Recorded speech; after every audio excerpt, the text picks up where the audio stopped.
মহান আল্লাহ তাআলা আয়াত শোনার পর যে ব্যক্তি এই নেশাদার দ্রব্য ত্যাগ করলো না, সে ব্যক্তি হচ্ছে মুনাফিক।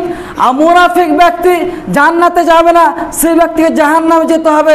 যেমন ইহুদি, খ্রিস্টান, বৌদ্ধ, নাসারা, বেধর্মী, হিন্দু, যত বেধর্মী মানুষ রয়েছে, মুরব্বি সাহেব, এরা তো অবশ্যই জাহান্নামে যাবে, এ কথা চূড়ান্ত সত্য। যারা নেশাদার দ্রব্য পান করে, রসুলের বাণী, রসুলের হাদিস শোনার পর সে ব্যক্তি আমল করলো না, সে ব্যক্তি ঘাড় ধাক্কা দিয়ে যেমন একটি মানুষকে ছুঁড়ে ফেলে দেয়, তেমনি রসুলের বাণীকে ছুঁড়ে যদি ফেলে দেয়, তাহলে সেই ব্যক্তিও জাহান্নামে যাবে, এ কথাও চূড়ান্ত সত্য।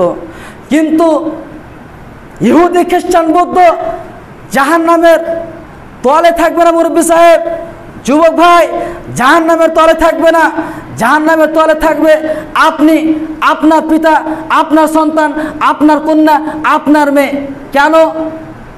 এই পূর্বে আপনাকে কিছুক্ষণ আগে হাদিসের বর্ণনা দিলাম, যারা পুরুষের বেশ ধরে নারী, পুরুষের প্যান্ট শার্ট নারী পরে, সেই নারী জান্নাতে যাবে না।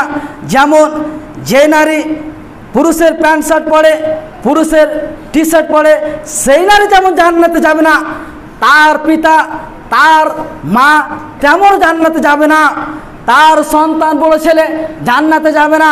তাই মুরব্বি সাহেবকে বলতে চাইছি কি যে নিজের মেয়েদেরকে এই যত অবৈধ খারাপ ছেলেদের মেয়ে যে টি শার্ট রয়েছে, সেই আপনার মেয়ে যেন পরিধান না করে, সে না পরে।